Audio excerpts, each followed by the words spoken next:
नमस्कार दोस्तों। ओम नमः शिवाय। श्री शिवाय नमस्तुभ्यम। हर हर महादेव। कैसे हैं आप सब? देखिए, आज का यह वीडियो बहुत ही खास होने वाला है। आप सभी लोग जानते हैं कि 17 जून 2024 यानी कि सोमवार के दिन ज्येष्ठ माह की निर्जला एकादशी आ रही है। दोस्तों, इसी दिन किया जाने वाला पंडित जी द्वारा बताया गया 5 कनेर के फूल वाला उपाय आप लोगों को जरूर करना चाहिए, क्योंकि दोस्तों ये एक ऐसा उपाय है जो कि इस उपाय को करने के बाद दोस्तों आपको फिर कोई और उपाय को करने की जरूरत नहीं है, क्योंकि सबसे बड़ा और सबसे नया ये उपाय पंडित जी ने अपनी अभी की शिव पुराण की कथा में ही बताया है। मैं जिस उपाय को आज हम आपको बहुत अच्छे से समझाने वाले हैं, इस वीडियो को देखने के बाद इस उपाय को समझने के लिए आपको कोई और वीडियो को देखने की जरूरत नहीं पड़ेगी। तो चलिए दोस्तों, उपाय को शुरू करते हैं। देखिए, यह दिन इतना खास होता है, इतना महत्वपूर्ण होता है। देखा गया है कभी कभी बड़े बड़े पूजा पाठ अनुष्ठान से जो मनोकामना पूर्ण नहीं होते, 17 जून 2024 यानी कि सोमवार निर्जला एकादशी के दिन एक छोटे से उपाय करने से ही आपकी मनोकामना पूर्ण हो जाती है। और बहुत सारे लोगों ने इस उपाय को किया भी है और उनको इस उपाय को करने का फल भी जरूर मिला है। अगर आप लोग भी इस उपाय को निर्जला एकादशी के दिन करना चाहते हैं तो आप इस उपाय को पहले अच्छे से समझ लेना, सुन लेना, उसके बाद करना। आपको इस उपाय का फल जरूर मिलेगा और इस उपाय को कर लेने से आपके घर में चाहे किसी भी प्रकार की दुख और समस्या क्यों ना चल रही हो, चाहे आपको उसका कारण भी नहीं पता है कि भाई यह समस्या किस कारण से चल रही है, उसका कुछ भी कारण हो सकता है, जैसे पितृ दोष हो सकता है या किसी भी तरह का मंगल दोष भी हो सकता है, और भी बहुत तरह के दोष होते हैं, कुछ भी हो सकता है। पर आपको इस उपाय को करने के लिए अपने दोष को पता लगाने की भी जरूरत नहीं है। बस निर्जला एकादशी के दिन आपको इस 5 कनेर के फूल वाले उपाय को आप लोगों को कर लेना है। यह एक ऐसा उपाय है जिस उपाय को अगर किसी विशेष दिन पर किया जाए तो भाई उस विशेष दिन का जो है वह तो हमें मिलता ही मिलता है। पर हमने उस दिन पर इस 5 कनेर के फूल वाला उपाय को किया है तो हमें उससे भी बड़ा फल मिलता है, और फल बहुत जल्दी मिलता है, क्योंकि आप इस उपाय को बहुत ही बड़े और विशेष दिन पर कर रहे हो। क्योंकि दोस्तों 17 जून 2024 यानी कि सोमवार के दिन निर्जला एकादशी का बहुत ही ज्यादा बड़ा महत्व होता है। इसीलिए दोस्तों आज की इस वीडियो में हम आप लोगों को 5 कनेर फूल का उपाय समझाएंगे, जिस उपाय को करने से अगर आपकी किसी भी प्रकार की मनोकामना है, किसी भी प्रकार की परेशानी है, सबसे ज्यादा समस्याएं आपके जीवन में ही हैं। अगर आपको धन प्राप्ति नहीं हो पा रहा है, रुपए पैसे की आपके घर में लगातार दिक्कत परेशानियां चलती चली आ रही है, आपका व्यापार आपकी नौकरी अगर अच्छे से नहीं चल रहे हैं, जिसकी वजह से घर में लगातार आर्थिक समस्याएं बनी रहती हैं, घर का कोई ना कोई सदस्य अगर बीमार रहता है, आपस में एक दूसरे से लड़ाई झगड़ा होता रहता है, किसी की अगर बनती नहीं है, तो पूज्य गुरु जी ने कहा है कि जब आपके जीवन में ऐसी परिस्थितियां आ जाएं कि आप एक एक रुपये खर्च करने से पहले कई कई बार सोचने लगे हो, आपको धन प्राप्ति अगर नहीं हो पा रहा हो, तो आपको सिर्फ और सिर्फ 5 कनेर के फूल का एक ऐसा विशेष उपाय करना है जो आपकी इन सारी समस्याओं को सिर्फ 7 दिन के अंदर ही समाप्त कर देगा। तो चलिए जानते हैं इन विशेष उपायों के बारे में। लेकिन उससे पहले जो भी मेरे भाई मेरी प्यारी बहनें आज चैनल पर पहली बार आए हैं या मेरी आवाज आज पहली बार सुन रहे हैं, अगर आप भी महादेव के सच्चे भक्त हैं तो वीडियो को लाइक और चैनल को सब्सक्राइब जरूर कर लें और कमेंट बॉक्स में लिखे हर हर महादेव। तो अब हम यहां पर समझते हैं कि आपको उपाय कैसे करना है।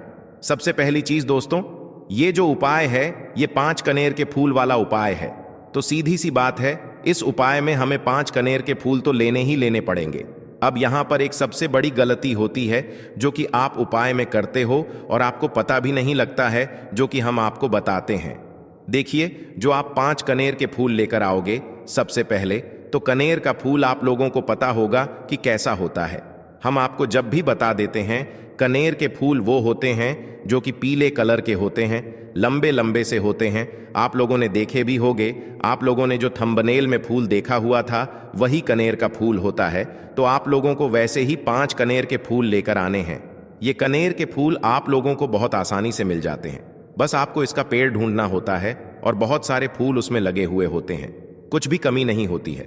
बस दोस्तों, आपको यहां पर ध्यान इस बात का रखना है कि अगर ये 5 कनेर के फूल जो है, मतलब कनेर के फूल का पेड़ जो है कहीं बाहर लगा हुआ है, वो किसी के अंडर में नहीं लगा हुआ है, किसी का वो पेड़ नहीं है, तो आप बिना पूछे जो है वह कनेर के फूल तोड़कर ला सकते हो।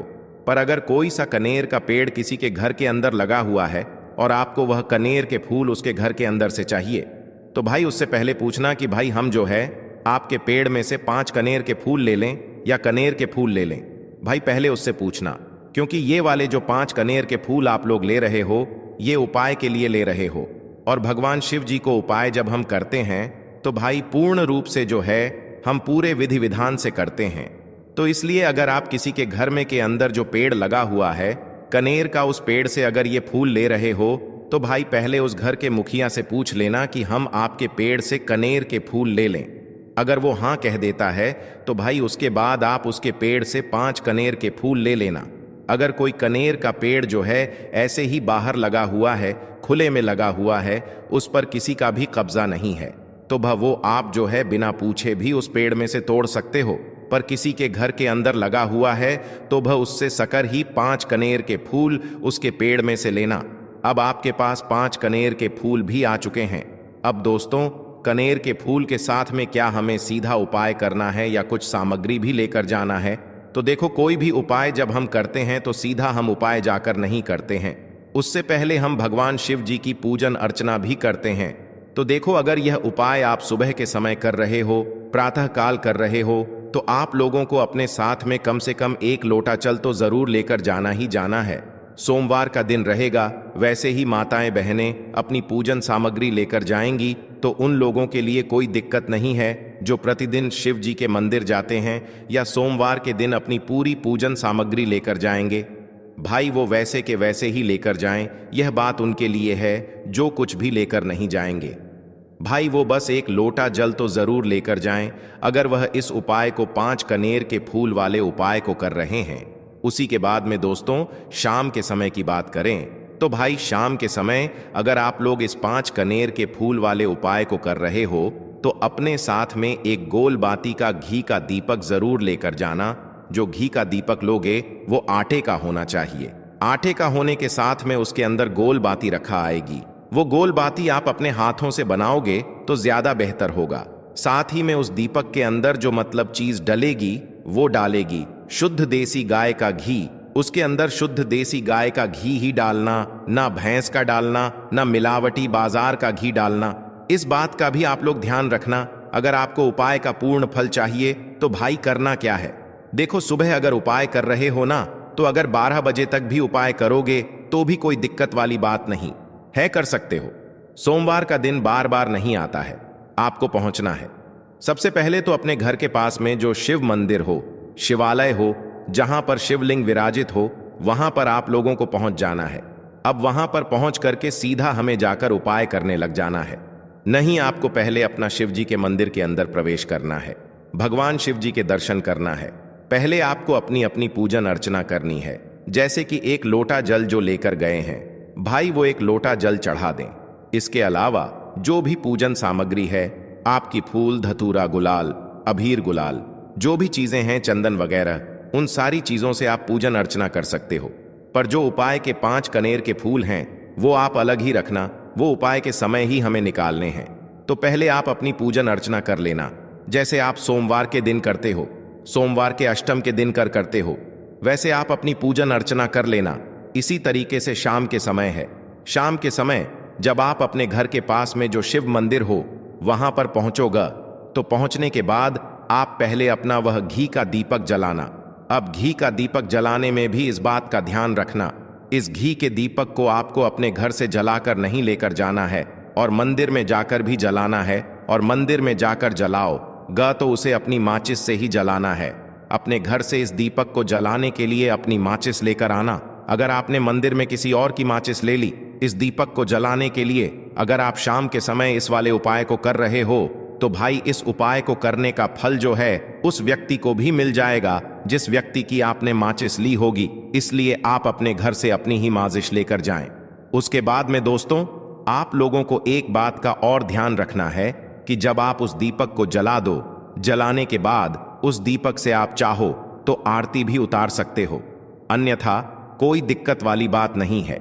आप उस दीपक को भगवान शिव जी के इतने पास मत रखना कि भगवान शिव जी को आंज लगी, थोड़ी दूरी बनाकर ही जो है आप उस दीपक को जो है भगवान शिव जी के शिवलिंग के पास में रखना, क्योंकि अभी हम जो है भगवान शिव जी को प्रसन्न करने वाले हैं।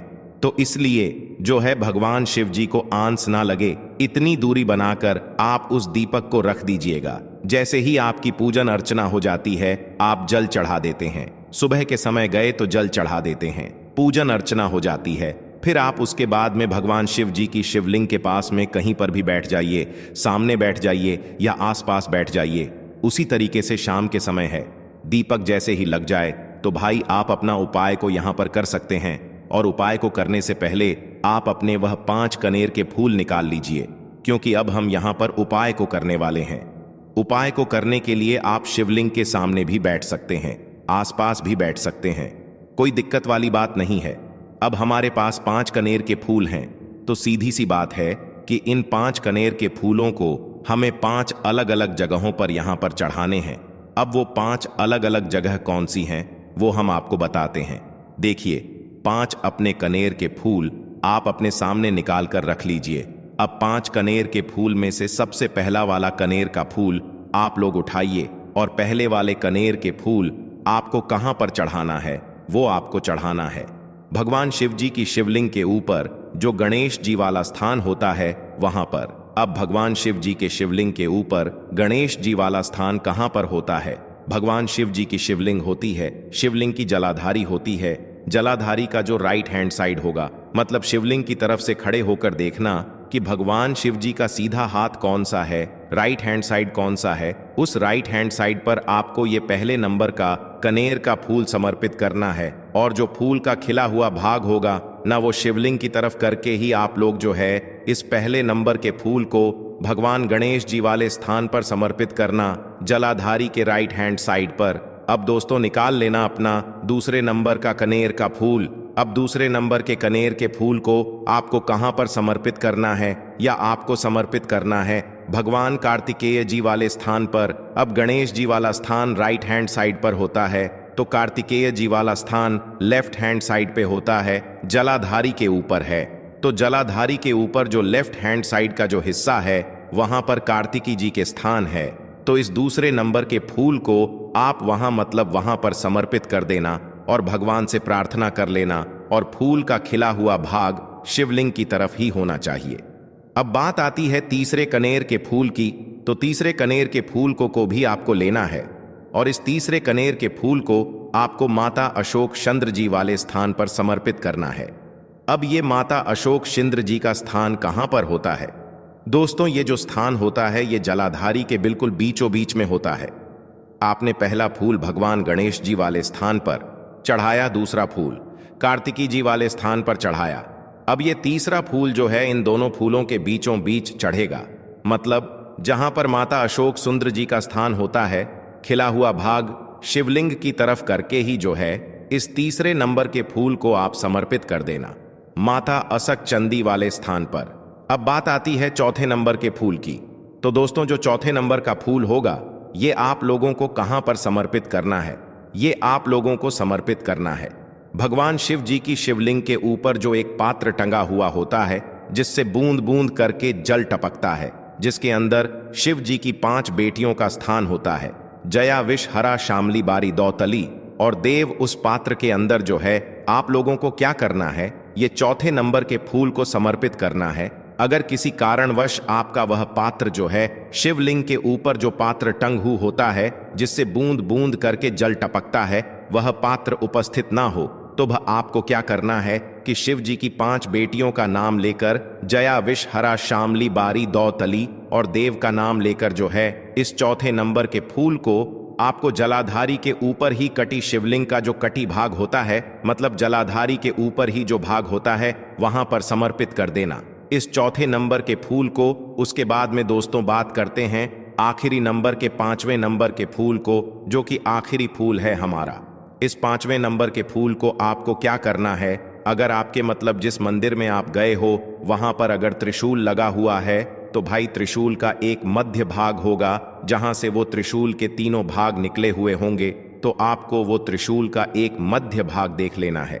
उस मध्य भाग पर आपको इस 5वें नंबर के कनेर के फूल को छुआ है, स्पर्श कराना है, और स्पर्श कराने के बाद इस 5वें नंबर के फूल को आपको क्या करना है, भगवान शिव जी की शिवलिंग के ऊपर समर्पित कर देना है।